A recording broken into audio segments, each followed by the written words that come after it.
ঘরের ভিতর লুকিয়ে রাখা হয়েছে ভয়ঙ্কর সত্যতাকে, আর এই ভয়ঙ্কর সত্যতার উন্মোচন করার জন্য এই ধরনের ভয়ঙ্কর পদক্ষেপ নিতে বাধ্য হয় লোকটি তার স্ত্রীর সাথে, আর যার জন্য লোকটি তার স্ত্রীর ওপর কুড়োল চালাতে বাধ্য হয়।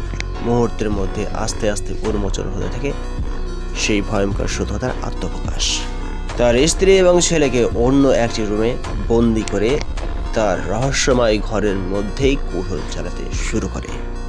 কিছু আত্মা প্রত্যেক দিন রাতের বেলায় তার কাছ থেকে বিদায় নিতে চায়, আর এইভাবে প্রত্যেক দিন স্বপ্ন দেখতে দেখতে ম্যাক্স যখন বিরক্ত হয়ে পড়ে, যার ফলে ভয়ঙ্কর সত্য হঠাৎ এই ঘরেই উন্মোচন হতে থাকে কুড়োল চালার মাধ্যমে।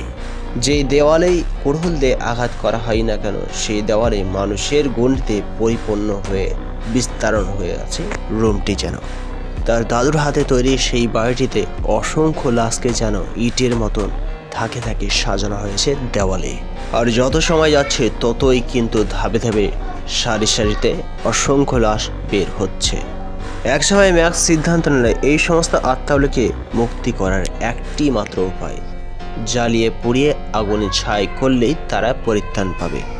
আর যার জন্য শিশিতে থাকা দহন পদার্থগুলি লাশগুলির ওপর ছুটতে থাকে, আর মুহূর্তের মধ্যেই সঙ্গে সঙ্গে দেশলাইয়ের কাঠি মেরে আগুন ধরিয়ে দেয় সেই জায়গাটিতে। দাউ দাউ করে এবার জ্বলে ওঠে পুরো রুমটি। মুহূর্তের মধ্যে আস্তে আস্তে সমস্ত আত্মাগুলি যেন তার সামনেই উদ্ঘাটন হতে থাকে। এই জন্য শত শত মানুষকে বন্দি করে রাখা হয়েছিল এই রুমের মধ্যে, আর সেই আত্মার লিলিপুট আস্তে আস্তে যেন উদ্ঘাটন পেতে থাকে অসংখ্য হিসাবে। ম্যাক্সের এই কাজে আত্মাগুলি খুবই আনন্দিত হয়ে আশীর্বাদের ছাদ ম্যাক্সের মাথার ওপর তৈরি করে, আর এইভাবেই তারা বিদায় রজনে গমন করে।